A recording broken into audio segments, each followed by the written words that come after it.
Hello and welcome, Adam Thomas from Balancing Touch Reflexology. So good to see you, and thanks for joining me today.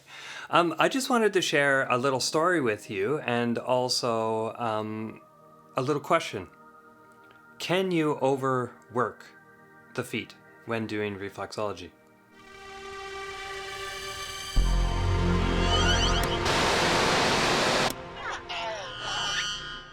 So my answer to this is yes.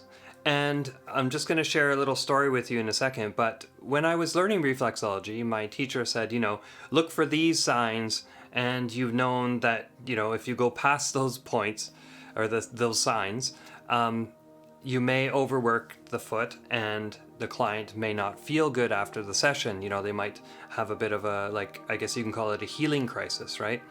And so when you're doing reflexology, these are the things to look at to avoid that situation, right?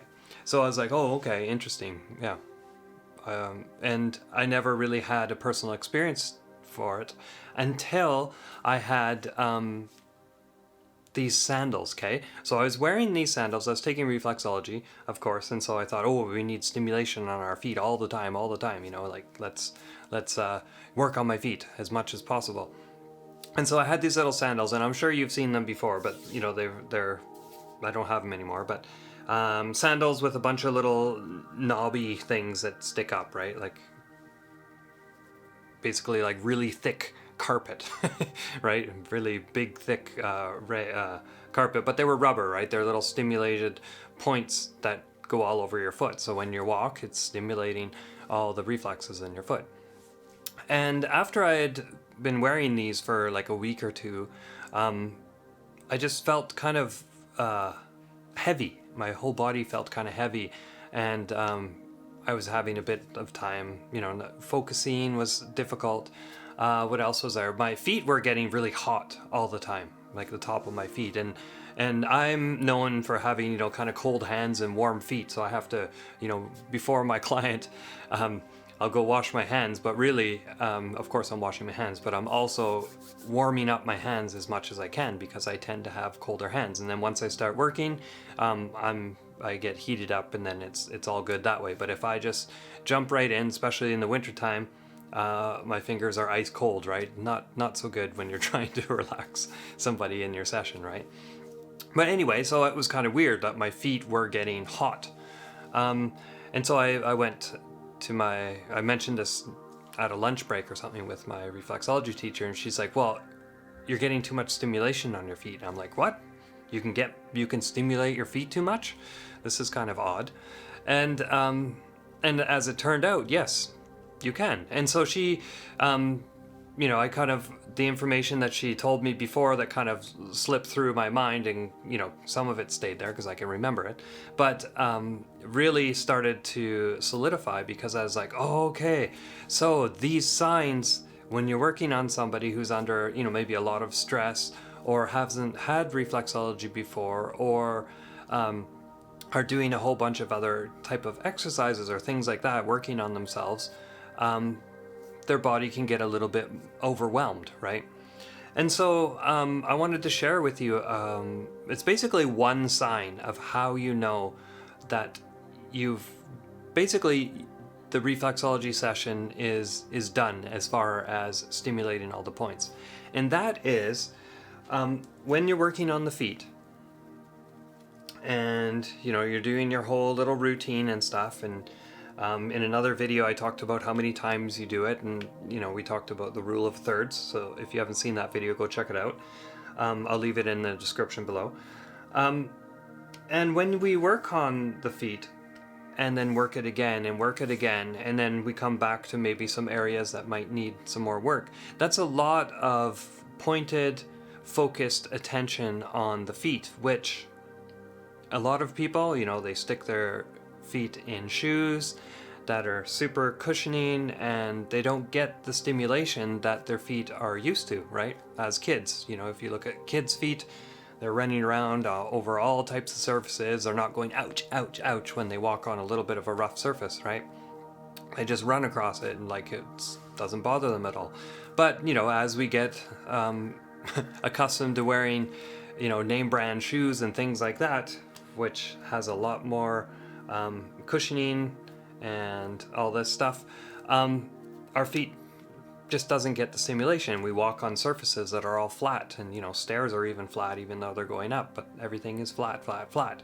And so the feet just don't get that much stimulation. So when you're working, you're hitting all these points that the feet are just not used to getting, right?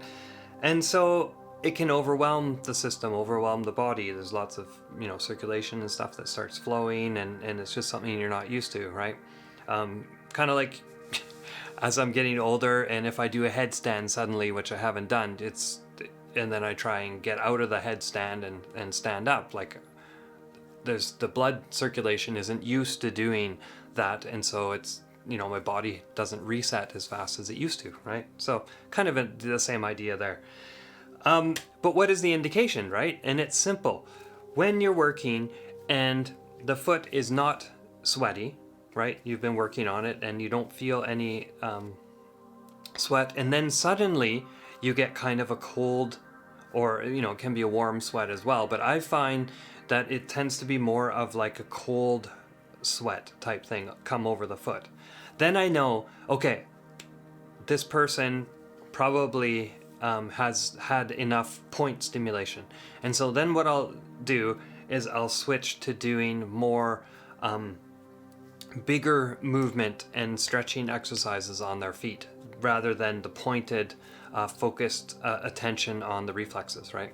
That tends to be a really good way to work it out, especially reflexology. Some people need a good solid 15 minutes, other people need a full 60 minutes, right, to get what they need. But as we book reflexology, we're based on time, right? So somebody's going to come for maybe a 30-minute or a 45-minute or a 60-minute or a 90, for example, right? And so what happens if you start to feel this sweat and you still have 10 minutes left on the clock? You can still work reflexology, but I go away from all the pointed pressure. I will go to doing more of desserts, more stretching, more other things that involve bigger areas and less focus on the little details, right? This way you kind of avoid and help the client feel good after the session, because if somebody comes to you, especially for the first time of reflexology, and then they go home and you ask them to make sure you drink a lot of water after the session during the day, and they leave and they did drink the water and stuff, and they just still feel really terrible, they're going to think that reflexology isn't good for them, right? Because same thing, I've had some comments on my YouTube as well saying, I went for acupuncture and went for acupressure, and it just never, they never felt good after, so they didn't want to go back to it. And so that's something that I kind of want to share with you, this story, even though it's turning into a really long-winded answer here, or insight into what to do. I want the clients to feel great after, so that they want to come back for another session, right? So I would rather work lighter, not necessarily lighter, but when I get that indication that there's some kind of sweat happening when there wasn't sweat before, right? That's what we look for. Then I would like to switch to doing more bigger movements, like I already talked about. So try that and see if you notice any changes. This doesn't happen with everybody, just so you know. It's very rare. I would probably say only about maybe 1%, 2% get this, and so I just switch my my technique, right? Just switch to a different thing to so that I don't just stop right away. Work the foot in bigger strokes, right? And if if you followed me enough, you probably know what the desserts are, basically the warm-ups in reflexology. That's what I would kind of switch my attention to doing, rather than all the pointed, structured, focused on all the points.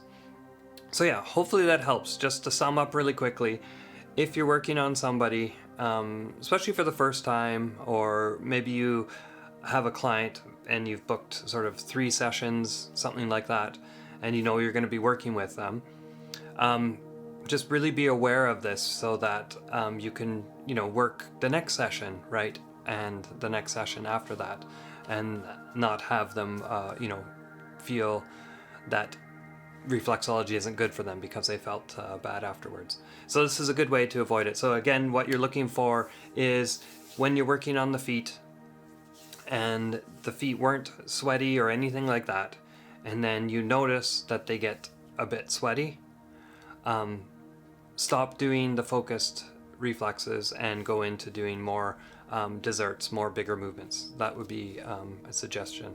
So yeah, let me know what you do and how you find that you've overworked a session, right? Or is that even possible for you?